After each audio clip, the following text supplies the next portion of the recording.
जीवन में आने वाली परेशानियों की वजह से बढ़ती है हमारी योग्यता और संघर्ष क्षमता। एक किसान की फसल बारिश और ठंड की वजह से बार बार खराब हो रही थी। उसने भगवान से प्रार्थना की कि अब से मौसम उसकी जरूरत के हिसाब से चलना चाहिए। भगवान ने तथास्तु कह दिया। एक प्रचलित कथा के अनुसार पुराने समय में एक किसान की फसल बार बार खराब हो रही थी।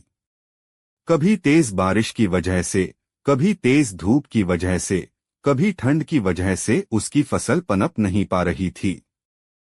एक दिन इससे दुखी होकर किसान भगवान पर नाराज हो गया। वह भगवान को लगातार कोस रहा था। तभी वहां भगवान प्रकट हुए। किसान ने भगवान से कहा कि भगवान, आपको खेती की बिल्कुल भी जानकारी नहीं है। आपकी गलत समय पर बारिश कर देते हो, कभी भी तेज धूप और ठंड बढ़ा देते हो। इससे हर बार मेरी फसल खराब हो जाती है।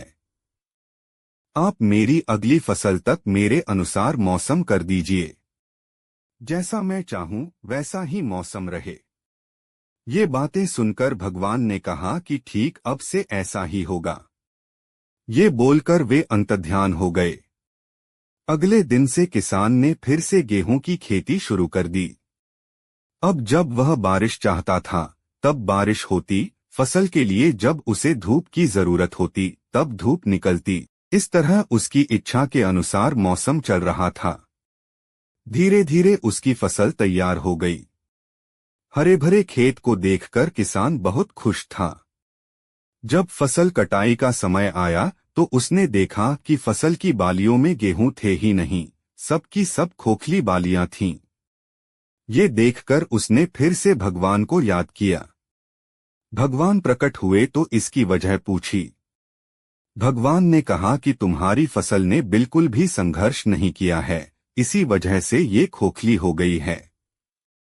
जब फसलें तेज बारिश में, तेज हवा में खुद को बचाए रखने का संघर्ष करती है, तेज धूप से लड़ती है, तभी उसमें दाने बनने की प्रक्रिया शुरू होती है। जिस तरह सोने को चमकने के लिए आग में तपना पड़ता है, ठीक उसी तरह फसलों के लिए भी संघर्ष जरूरी होता है।